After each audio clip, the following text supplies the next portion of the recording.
So these two methods reflect actually two common conceptual approaches in the literature about how to identify beating the odds schools.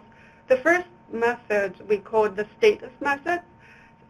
It ranked schools based on the basis of schools' actual or what we call observed performance on each of the two outcome measures I just mentioned. So schools that ranked high on both measures will be identified as beating the odds. The second method we call the exceeding achievement expectations method is also were based on the same two outcome measures, but instead of ranking schools based on their actual performance, we ranked schools based on how much their actual performance exceeded or fell short of their expected performance. So the state method is pretty straightforward, and it's a simple ranking of schools. It's easy to understand and doesn't need much explanation. So schools that ranked among the top 25% on both outcome measures were identified as beating the odds. The exceeding achievement expectations method is a little bit more complex, both conceptually and technically. So in this method, step one would be estimate each school's expected performance using statistical procedures. So in doing that, we were able to control for several factors which we think are related to school outcomes. For example, schools' prior achievement, their poverty rate, other school and student characteristics. So we calculate the expected performance for each school in our sample. And then step two would involve calculating the differences between schools' actual performance and their expected performance. So a positive differences would indicate that school performs better than expected, and a negative difference would indicate they perform worse than expected. And then the next step would be rank schools based on the differences.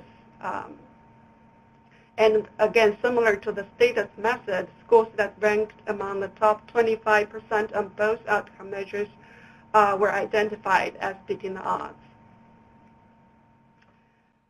So here is a table showing the agreement or lack of agreement between the two methods. If you look at the third row, so the state methods identify 17 schools, and the other methods identify 15 schools, with 6 schools identified by both methods. So this is equal to a agreement of about 38%.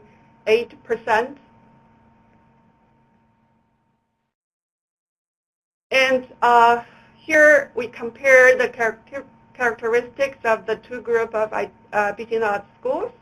And in the last column is all schools in the sample.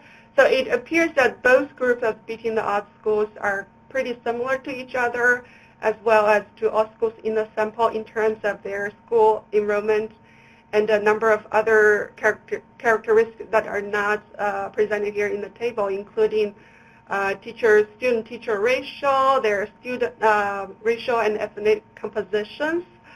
But schools that identify the status method, however, appear to have a higher percentage of female students, lower percentage of students below poverty level, and also lower percentage of students with disabilities. So this graph shows where what the actual performance of the beating the odds schools are. So the left panel is for the graduation rate outcome, and the right panel is the proficiency rate measure. The y-axis is the actual outcome. It's the graduation rate or the percent proficient.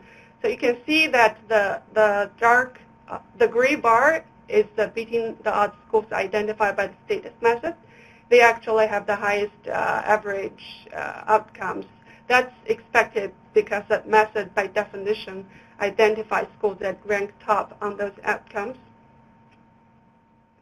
So this is how these schools look like in terms of their differences between actual performance and expected performance. Again, like the schools that identify the black bar, the schools identified by the achievement expectation method, they had higher like differences than the gray bar, which is the schools that's identified by the state methods. This again is also expected because that's how the method was defined. You can see that the gray bar represents the schools that identified by the state method. So they, on average, they also have like about 9 percentage point differences, which means on average they still perform better than expected. But if you look at the individual schools, some of the schools in those groups actually performed worse. They have like negative differences as big as like 15 percentage points. So this raises a potential like issue with the state methods. That this method, it's possible that some schools that does not perform better than expected or potentially perform worse than expected will be identified using this method. So to summarize, this study like highlights how identification of beating the odds schools can be affected by your methods.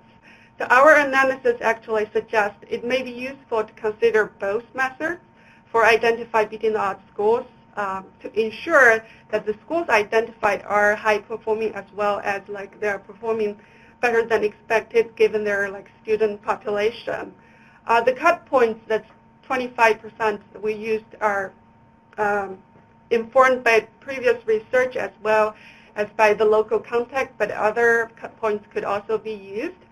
A major like limitation of our studies is that we look at only like 1 year of data.